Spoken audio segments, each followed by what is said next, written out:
ನಮ್ಮ ಅಪ್ಪ ಅಮ್ಮ ಏನು ದೊಡ್ಡ ಶ್ರೀಮಂತರೇನಲ್ಲ, ಕೂಲಿ ನಾಲಿ ಮಾಡಿ ನಮ್ಮನ್ನು ಸಾಕಿದ್ದಾರೆ. ಮಂಗಳೂರಿಗೆ ಬಂದಾಗ ನನಗೆ ಹಾರ್ಮೋನ್ಸ್ಗಳಾಗಿರ್ಬೋದು ತುಂಬ ನನಗೆ ಚೇಂಜಸ್ ಆಗ್ತಾ ಹೋಗ್ತಾ ಇತ್ತು, ದಿನದಿಂದ ದಿನಕ್ಕೆ ಜಾಸ್ತಿನೇ ಆಗ್ತಾ ಇತ್ತು. ಸಂಘಟನೆ ಇದೆ, ನವಸಹಜ ಸಂಘಟನೆ ಅಂತೇಳಿ, ನನಗೆ ಆ ಸಂಘಟನೆದವರು ನನಗೆ ತುಂಬ ಸಪೋರ್ಟ್ ಮಾಡಿದ್ದಾರೆ. ಮನೆ ಕಡೆ ಹೋಗ್ತಿರ್ಬೇಕಾದ್ರೆ ಆಟೋಗಳಿಗೆಲ್ಲ ಸ್ಟಾಪ್ ಮಾಡ್ತಾ ಇದ್ದೆ, ಯಾರು ನನಗೆ ರಿಕ್ಷಾ ಸ್ಟಾಪ್ ಮಾಡಲಿಲ್ಲ. ಯಾಕೆ ನಾನು ಮಂಗಳಮುಖಿ ಆಗಿದ್ದೆ ತಪ್ಪಾ?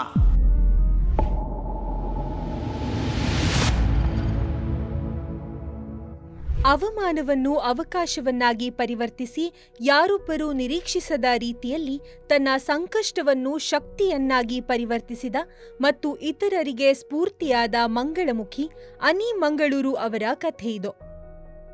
ಮಂಗಳೂರು ಮೂಲದ ಮಂಗಳಮುಖಿ ಅನಿಯವರು ಅದೊಂದು ದಿನ ರಿಕ್ಷಾದವರು ಹತ್ತಿಸಿಕೊಳ್ಳದೆ ಮಾಡಿದ ಅವಮಾನದ ಕಾರಣಕ್ಕೆ ಮನನೊಂದು ಇದೀಗ 4 ರಿಕ್ಷಾ ಖರೀದಿಸಿ ಮಂಗಳೂರಿನ ಗ್ರಾಮಾಂತರ ಭಾಗವಾದ ದೇರಳಕಟ್ಟೆಯಲ್ಲಿ ಬಾಡಿಗೆಗೆ ನೀಡಿ ಸ್ವಾವಲಂಬಿಯಾಗಿದ್ದಾರೆ. ಸರ್, ನನ್ನ ಜೀವನ ಅಂತಂದರೆ ನಾನೊಂದು ರಾಯಚೂರಿಂದ ಒಂದು ಪುಟ್ಟ ಹಳ್ಳಿ, ನಮ್ಮೂರು ಹಿರೇದಿನ್ನಿ ಕ್ಯಾಂಪ್ ಅಂತೇಳಿ ನಾನು ಹುಟ್ಟಿರೋದಲ್ಲಿ. ನಮ್ಮ ಅಪ್ಪ ಅಮ್ಮ ಏನು ದೊಡ್ಡ ಶ್ರೀಮಂತರೇನಲ್ಲ, ಕೂಲಿ ನಾಲಿ ಮಾಡಿ ನಮ್ಮನ್ನು ಸಾಕಿದ್ದಾರೆ. ಅಪ್ಪ ಅಮ್ಮ ಹೇಳ್ಬೇಕಂದ್ರೆ ನನಗೆ ತುಂಬ ಸಪೋರ್ಟ್ ಮಾಡಿದ್ದಾರೆ. ನಾನೊಂದು ಮಂಗಳಮುಖಿ ಆದರೂ ಕೂಡ ನನ್ನ ತಂದೆ ತಾಯಿನೇ ನನಗೆ ಬೆನ್ನುಗಾವಲಾಗಿ ನಿಂತಿದ್ದಾರೆ. ಮತ್ತು ನಾನು ಮಂಗಳೂರಿಗೆ ಬರೋದಕ್ಕೆ ಕಾರಣ ಅಂತಂದರೆ ನನಗೆ ಡಿಗ್ರಿಯಲ್ಲಿ ಒಳ್ಳೆ ಮಾರ್ಕ್ಸ್ ತೆಗೆದಿದೆ ಸರ್. ನನಗೆ ಗೌರ್ಮೆಂಟ್ ಕಡೆಯಿಂದ ಒಂದು B.Ed ಸೀಟ್ ಸಿಕ್ತು. ಮಂಗಳೂರಿಗೆ ಬಂದಾಗ ನನಗೆ ಹಾವಭಾವಗಳಾಗಿರ್ಬೋದು, ಹಾರ್ಮೋನ್ಸ್ಗಳಾಗಿರ್ಬೋದು ತುಂಬ ನನಗೆ ಚೇಂಜಸ್ ಆಗ್ತಾ ಹೋಗ್ತಾ ಇತ್ತು, ದಿನದಿಂದ ದಿನಕ್ಕೆ ಜಾಸ್ತಿನೇ ಆಗ್ತಾಯಿತ್ತು.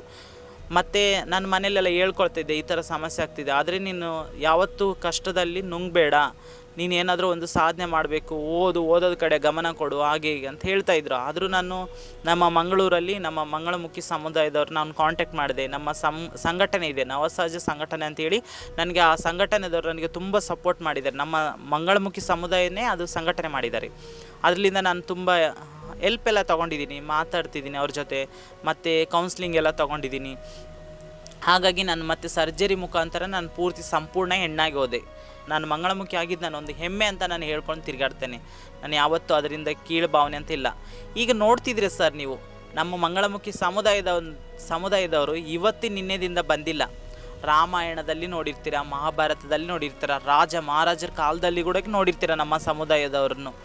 ಈಗಲೇ ಈಗ ಕೆಟ್ಟ ಜನ ಎಲ್ಲ ಹೇಳ್ತಾ ಇರ್ತಾರೆ, ನಿಮ್ಮಿಂದನೇ ಕಳಂಕ, ಕೆಟ್ಟ ಹೆಸರು, ಹಾಗೆ ಹೀಗೆ ಅಂತ ಹೇಳ್ತಾರೆ. ಹಾಗೆ ಮುಂಚೆ ಎಲ್ಲ ಕಾಲದಲ್ಲೆಲ್ಲ ಇದ್ರಲ್ಲ, ಅವರೆಲ್ಲ ಕೆಟ್ಟವರಾಗಲಿಲ್ವಾ, ಕಳಂಕ ಆಗಲಿಲ್ವಾ, ಅವ್ರನ್ನ ಪೂಜಿಸ್ತಾ ಇದ್ರು, ಗೌರವಿಸ್ತಾ ಇದ್ರು ಆಗಿನ ಕಾಲದಲ್ಲಿ. ಹಲವು ಬಾರಿ ರಿಕ್ಷಾ ಸಿಗದೆ ಸಂಕಷ್ಟ ಅನುಭವಿಸಿದ ನೆಲೆಯಲ್ಲಿ ಬ್ಯಾಂಕ್ನಲ್ಲಿ ಸಾಲ ಪಡೆದು 4 ರಿಕ್ಷಾ ಖರೀದಿಸಿ ಇದೀಗ ಬಾಡಿಗೆಗೆ ನೀಡಿದ್ದಾರೆ. ಈ ರಿಕ್ಷಾಗಳಲ್ಲಿ ಗರ್ಭಿಣಿಯರು ಮತ್ತು ಹಿರಿಯ ಮಂಗಳಮುಖಿಯರಿಗೆ ಉಚಿತ ಸೇವೆ ಲಭ್ಯವಿರುವುದು ಎಲ್ಲರ ಗಮನ ಸೆಳೆದಿದೆ. ಒಂದಿನ ನೈಟ್ ಆಗಿತ್ತು, 8 ಗಂಟೆ ಆಗ್ತಾ ಬಂದಿತ್ತು. ಕಲೆಕ್ಷನ್ ಮುಗಿಸ್ಕೊಂಡು ನಾನು ಮನೆ ಕಡೆ ಹೋಗ್ತಾ ಇದ್ದೆ. ಮನೆ ಕಡೆ ಹೋಗ್ತಿರ್ಬೇಕಾದ್ರೆ ನನ್ನ ರಸ್ತೆಯಲ್ಲಿ ನಿಂತ್ಕೊಂಡು ಆಟೋಗಳಿಗೆಲ್ಲ ಸ್ಟಾಪ್ ಮಾಡ್ತಾ ಇದ್ದೆ. ನಿಲ್ಲಿಸಿ ಸರ್, ನನ್ನ ಮನೆಗೆ ಹೋಗ್ಬೇಕಂತಂತ ಹೇಳಿದ್ರು ಕೂಡ ಯಾರು ನನಗೆ ರಿಕ್ಷಾ ಸ್ಟಾಪ್ ಮಾಡಲಿಲ್ಲ. ಆದರೆ ನನ್ನ ಹತ್ರ ಬಂದು ರಿಕ್ಷಾಗಳು ಸ್ಟಾಪ್ ಆಗ್ತಾಯಿತ್ತು. ಆದರೆ ನಾನು ನೋಡ್ತಾ ಇದ್ರು, ನಗ್ತಾ ಇದ್ರು, ಮತ್ತು ಮುಂದೆ ಗಾಡಿ ಸ್ಪೀಡಾಗಿ ಓಡಿಸ್ಕೊಂಡು ಹೋಗ್ತಾಯಿದ್ರು. ಇದೇ ಥರ ನನಗೆ ತುಂಬ ಬೇಸರ ಆಯಿತು. ಯಾಕೆ ನಾನು ಮಂಗಳಮುಖಿ ಆಗಿದ್ದೆ ತಪ್ಪಾ? ಮತ್ತು ಮುಂದೆ ಹೋಗ್ತಾ ಯಾರು ಸ್ಟಾಪೇ ಮಾಡಲಿಲ್ಲ. ಮನೆಯವರೆಗೆ ನಾನು ನಡ್ಕೊಂಡೇ ಹೋಗಿದ್ದೀನಿ. ಅವತ್ತು ನಡ್ಕೊಂಡು ಹೋಗಿ ನಾನು ಅಳ್ತಾ ಮನೇಲಿ ಹೇಳ್ತಾ ಇದ್ದೆ. ಅಮ್ಮ ಕೇಳಿದ್ರು, ಯಾಕೆ ಲೇಟ್ ಆಯಿತು ಅಂತಂದು. ಈಗೀಗಮ್ಮ ನನಗೆ ಯಾರು ರಿಕ್ಷಾಗಳು ಸ್ಟಾಪ್ ಮಾಡಲಿಲ್ಲ, ನಾನು ಮಂಗಳಮುಖಿ ಅಂತೇಳಿ ಒಬ್ಬರು ಸ್ಟಾಪ್ ಮಾಡಲಿಲ್ಲ, ನನಗೆ ತುಂಬ ಬೇಸರ ಆಗೋಯಿತು ಅಂತ ಹೇಳಿದೆ. ಮತ್ತು ಅಮ್ಮ ಹೇಳಿದ್ರು, ನೀನೇ ನಿನ್ನ ಕಾಲ ಮೇಲೆ ಯಾಕೆ ನಿಲ್ಲಬಾರ್ದು ಅಂತ ಹೇಳಕ್ಕೆ ಶುರು ಮಾಡಿದ್ರು. ಮತ್ತು ನನಗೆ ಅವಾಗೊಂದು, ಹೌದು ನಾನು ಕೂಡ ನಿಲ್ಬೋದಲ್ಲ, ನಾವು ಕೂಡ ಸಾಧ್ಯ ಮಾಡ್ಬೋದು, ನಮ್ಮಿಂದನೂ ಆಗುತ್ತೆ ಅಂತ ಹೇಳಿ ಮತ್ತು ನಾನು ಫೈನಾನ್ಸ್ ಎಲ್ಲ ತೆಗೆದು 4 ರಿಕ್ಷಾ ತೆಗೆದೆ. ನನಗಾಗಿರುವಂಥ ಅನ್ಯಾಯ ಬೇರೆ ಮಂಗಳಮುಖಿಯರಿಗೆ ಆಗಬಾರ್ದು ಅಂತೇಳಿ ನಾನು ಒಂದು ರಿಕ್ಷಕ್ಕೆ ನಾನು ಬರೆಸಿದ್ದೀನಿ. ತುಂಬು ಗರ್ಭಿಣಿಯರಿಗೆ ಮತ್ತು ವಯಸ್ಸಾದ ಮಂಗಳಮುಖಿಯರಿಗೆ ನಮ್ಮ ರಿಕ್ಷಾದಲ್ಲಿ ಉಚಿತ ಅಂತ ಹೇಳಿದ್ದೀನಿ. ಯಾಕೆ ಹೇಳಿದ್ದೇನಪ್ಪ ಅಂತಂದರೆ, ಈಗ ನನಗೆ ಅವತ್ತು ಸಮಸ್ಯೆ ಆಯಿತು. ಸಮಸ್ಯೆ ಆದ ಘಟನೆ ಮುಂದೆ ಈ ಸಮಸ್ಯೆ ಈಗ ನಾನು ಒಂದು ಹೆಂಗಿದ್ದೀನಿ ನಡ್ಕೊಂಡು ಹೋಗ್ಬೋದು. ಆದರೆ ಅದೇ ನಮ್ಮ ಮಂಗಳಮುಖಿ ವಯಸ್ಸಾದ ಮಂಗಳಮುಖಿಯರು ಹೇಗೆ ನಡ್ಕೊಂಡು ಹೋಗಬೇಕು? ತುಂಬ ಸಮಸ್ಯೆ ಆಗುತ್ತೆ ತಾನೇ. ಅದಕ್ಕೋಸ್ಕರ ನಾನು ವಯಸ್ಸಾದ ಮಂಗಳಮುಖಿಯರಿಗೆ, ತುಂಬು ಗರ್ಭಿಣಿಯರಿಗೆ ಉಚಿತ ಅಂತ ಹೇಳಿದ್ದೀನಿ ಸರ್. ಮತ್ತು ನನ್ನಿಂದನೇ ಒಂದು 4-5 ಜನಕ್ಕೆ ಕೆಲಸ ಸಿಕ್ಕಿದೆಯಲ್ಲ, ಅದು ನನಗೆ ಖುಷಿ ಅಂತ ನಾನು ಹೇಳ್ಬೋದು ಸರ್.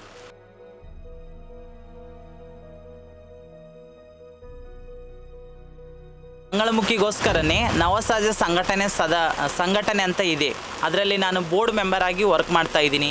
ಮತ್ತು ನಾನು ರಿಯಾಲಿಟಿ ಶೋಗಳಲ್ಲಿ ಭಾಗವಹಿಸ್ತಾ ಇದ್ದೀನಿ. ಈಗ ರೀಸೆಂಟ್ಲಿ ಮತ್ತು ಸಿನಿಮಾದಲ್ಲಿ ಶಿವಲೀಲಾ ಕನ್ನಡ ಮೂವಿ ಇಲ್ಲಿ ನಾನು ಒಂದು ಖಳನಾಯಕಿಯಾಗಿ ಪಾತ್ರ ನಿರ್ವಹಿಸ್ತಾ ಇದ್ದೀನಿ. ಮತ್ತು ಅದೇ ಮೂವಿಯಲ್ಲಿ ನಾನು ಒಂದು ಲೈನ್ ಪ್ರೊಡ್ಯೂಸರ್ ಆಗಿ ಕೂಡ ವರ್ಕ್ ಮಾಡಿದ್ದೀನಿ. ನಮ್ಮ ಮಂಗಳಮುಖಿ ಸಮುದಾಯದವರು ಇಡೀ ಪ್ರಪಂಚದಲ್ಲೇ, ಇಡೀ ಪ್ರಪಂಚನ ಕೇಳಿ ನಮ್ಮ ಇಂಡಿಯಾದಲ್ಲೇ ಯಾರು ಕೂಡ ಲೈನ್ ಪ್ರೊಡ್ಯೂಸರ್ ಆಗಿಲ್ಲ, ಯಾರು ಕೂಡ ಆಗಕ್ಕೆ ಮುಂದೆ ಬಂದಿಲ್ಲ ಯಾರು. ಅದಕ್ಕೋಸ್ಕರ ನಾನು ಪ್ರಪ್ರಥಮ ಅಂತ ನಾನು ಹೇಳ್ಕೊಳ್ಳೋಕ್ಕೆ ನನಗೆ ಹೆಮ್ಮೆ ಅಂತ ಹೇಳುತ್ತೆ. ನಾನೊಂದು ಲೈನ್ ಪ್ರೊಡ್ಯೂಸರ್ ಆಗಿ ನನ್ನ ಖುಷಿನಾಗುತ್ತೆ. ಮತ್ತು ನಾನು ಜಿಮ್ಮಲ್ಲಿ ಟ್ರೈನರ್ ಆಗಿ ವರ್ಕ್ ಮಾಡಿದ್ದೀನಿ ಸರ್. ಅಂದರೆ ಸಣ್ಣ ಪುಟ್ಟಗಳೆಲ್ಲ ಕೆಲಸಕ್ಕೆಲ್ಲ ಹೋಗ್ತಾ ಇರ್ತೀನಿ, ರಿಯಾಲಿಟಿ ಶೋಗಳಿಗೆ ಭಾಗವಹಿಸ್ತಾ ಇರ್ತೀನಿ. ನಮ್ಮ ಮಂಗಳಮುಖಿ ಸಮುದಾಯಗಳು ಈಗ ಸದ್ಯ ತುಂಬ ಹಿಂದುಳಿತ, ಎಲ್ಲ ಕಲೆಗಳು ನಮ್ಮ ಹತ್ರ ಇದೆ, ಯಾವುದೂ ಇಲ್ಲ ಅಂತೇಳಿಲ್ಲ. ಪ್ರತಿಯೊಂದು ಕಲೆ ಇದೆ, ಆದರೆ ನಮಗೆ ಸಪೋರ್ಟ್ ಮಾಡೋರು ಯಾರಿಲ್ಲ, ದಿಕ್ಕೂನಿಲ್ಲ.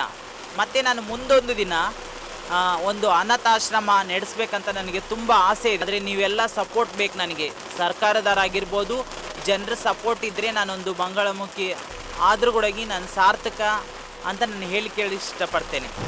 ತನ್ನ ಛಲದಿಂದ ಮಂಗಳಮುಖಿ ಅನಿ ಮಂಗಳೂರು ಮಾಡಿದ ಸಾಧನೆ ಎಲ್ಲರಲ್ಲೂ ಬೆರಗು ಮೂಡಿಸಿದೆ.